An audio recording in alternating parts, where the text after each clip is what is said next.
On the 7th of January 2020, in a Nairobi courtroom, the creditors of a Kenyan supermarket chain called Nakumatt Holdings sat down to vote on whether to keep trying to save the company or to bury it.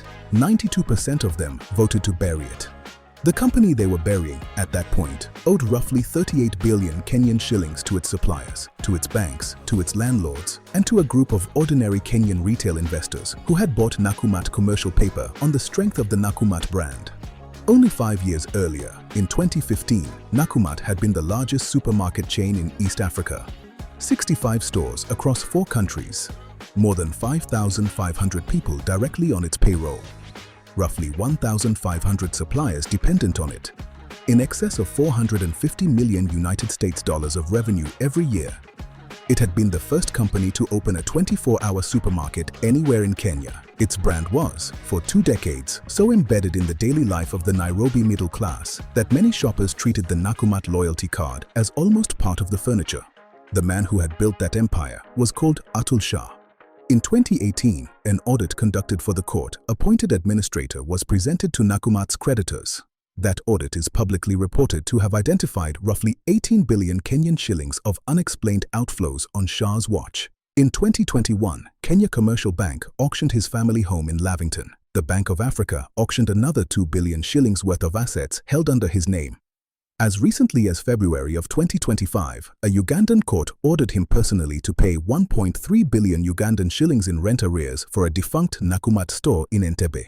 This is the story of a Nakuru mattress shop that grew in 25 years into the largest supermarket chain on the eastern side of the continent, and then, in the space of 36 months, disappeared. It is the largest documented family retail collapse in modern East African business history.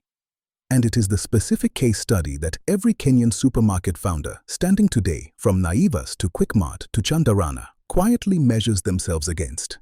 This is Nakumatt. Hi again, welcome back to the pod. My name is Farouk, and today we are going deep into the story of Nakumatt. This is the story of a Kenyan Gujarati family who spent 40 years building East Africa's biggest supermarket chain out of a small mattress shop in Nakuru, opened the first 24-hour supermarket the country had ever seen, expanded across 4 countries on a wave of debt they could not eventually pay back, and watched the whole thing collapse on live television between 2017 and 2020. Let's get into it. The origin of Nakumatt does not begin with a supermarket. It begins with a mattress shop. In the late 1940s, in the town of Nakuru, in the western half of Kenya, a Gujarati Kenyan trader named Mangalal Shah ran a small general goods and mattress store. It was called Nakuru Mattresses. Directly across the street sat a similar family shop, this one owned by a Kikuyu Kenyan trader named John Kamau.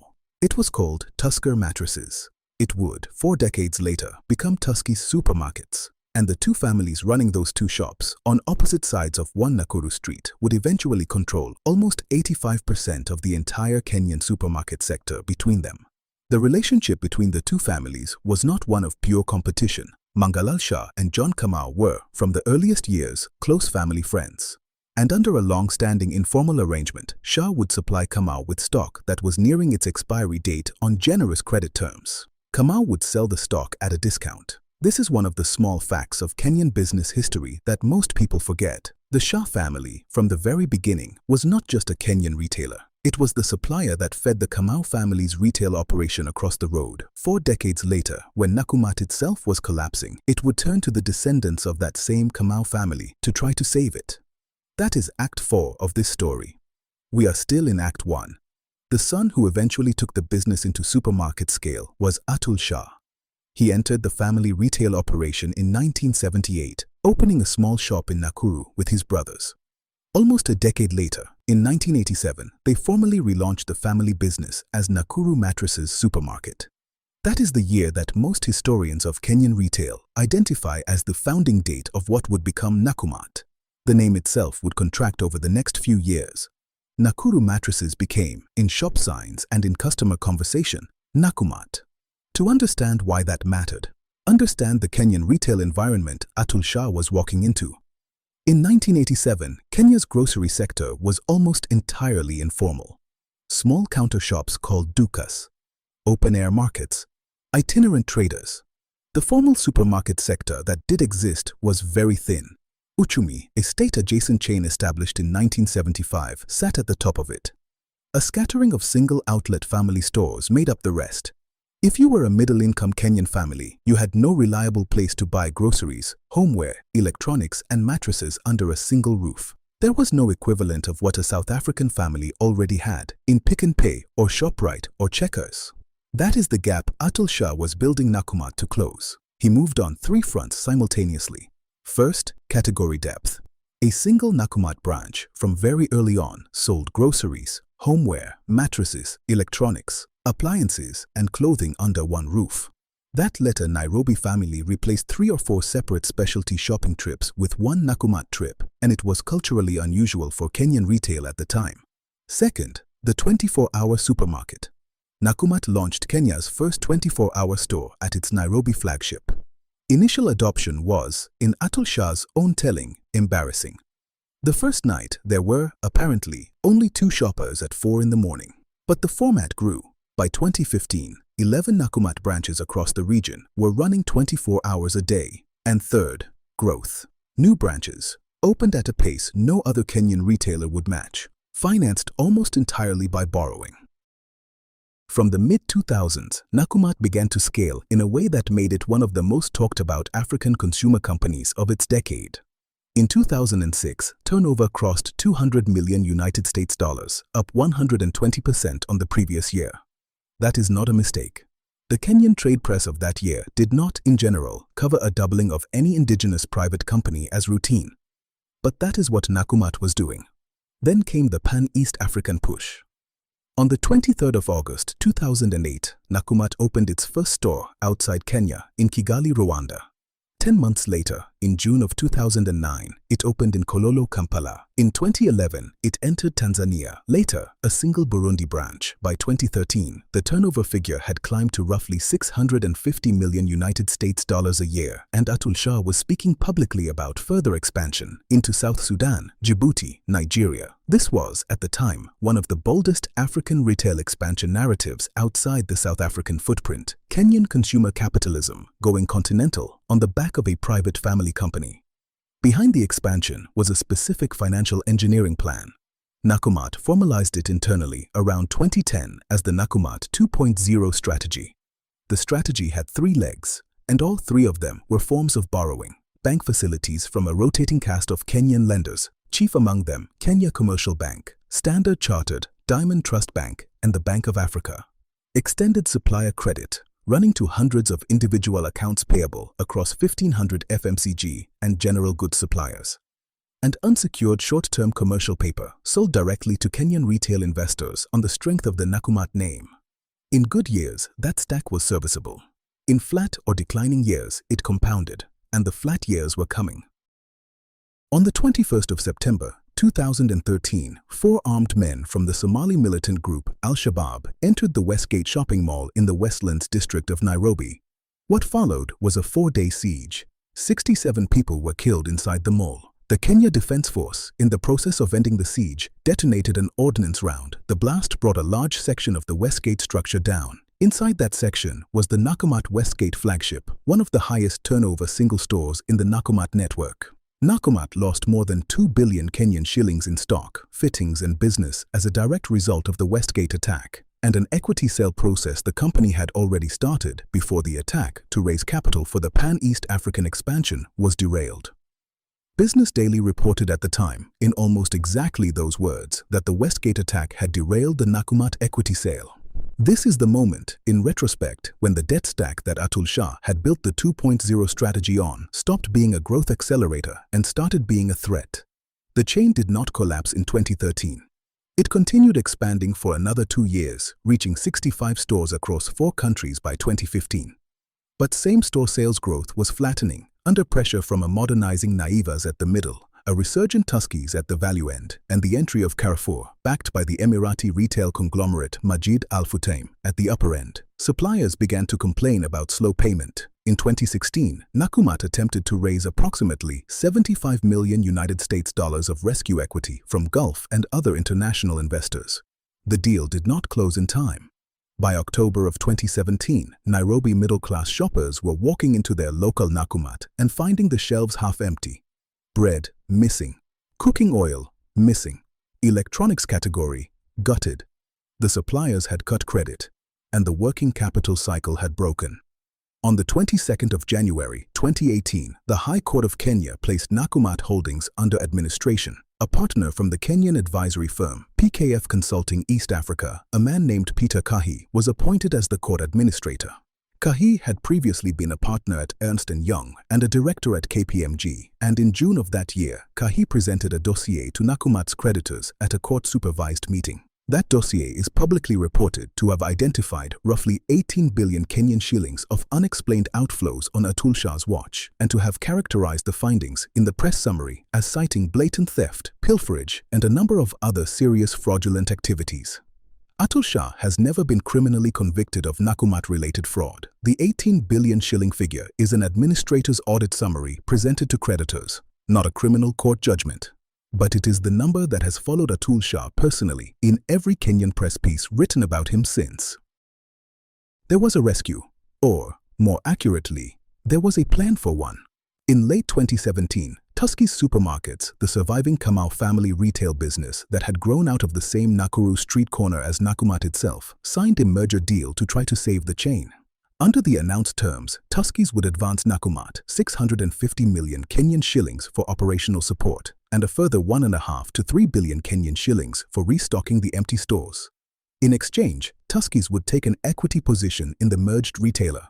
The trade press treated this as an almost natural conclusion to the 70-year Shah Kamau friendship across the Nakuru road. The little brother stepping in to save the big brother. The rescue fell apart in April of 2018. The Competition Authority of Kenya, the country's competition regulator, examined the structure of what Tuskys and Nakumatt had actually agreed. And the authority ruled that the transaction, in its filed form, was not a business combination the authority could regulate as an acquisition. It was a loan with conversion mechanics attached, not a merger in the sense the law required. Without the clearance envelope, Tuskys walked. Its lawyers wrote to the authority formally withdrawing. Tuskys had, by that point, actually advanced Nakumatt only 50 million shillings, and that 50 million became the subject of a subsequent recovery dispute between the two families that would spill into open Kenyan business press over the following 2 years. Through 2018 and 2019, Nakumatt continued to lose stores.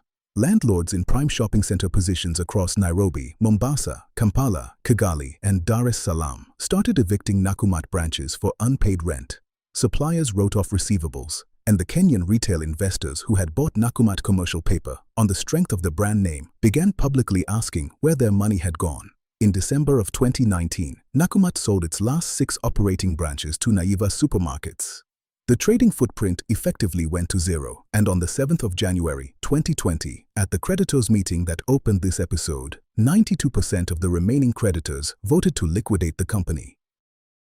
The personal reckoning for Atul Shah has been steady and it has been public. In 2021, Kenya Commercial Bank auctioned his family home in Lavington over personal guarantee exposure of roughly 2 billion Kenyan shillings. In August of the same year, the Bank of Africa auctioned assets worth approximately another 2 billion shillings held under a corporate vehicle called Cologne Investments over a 700 million shilling personal loan. Standard Chartered brought a 1.9 billion shilling claim to auction. Shah lost a High Court bid to reverse the auction of a further 1.04 billion shillings of property. In February of 2025, a Ugandan court ordered him personally to pay 1.3 billion Ugandan shillings in rent arrears for the defunct Nakumatt Uganda store at Victoria Mall, Entebbe. As of the writing of this episode, in July of 2026, no criminal indictment against Atul Shah on any of the Nakumatt matters has surfaced on the Kenyan public record, but the civil recovery pipeline is still open. The physical footprint moved sideways. In November of 2021, Naivas Supermarkets, the surviving retail operation of the Kago branch of the same Kamau family that had once run Tuskys, outbid Tuskys itself and outbid the Chandarana family retail chain to acquire the residual Nakumatt asset base for approximately 422 million Kenyan shillings.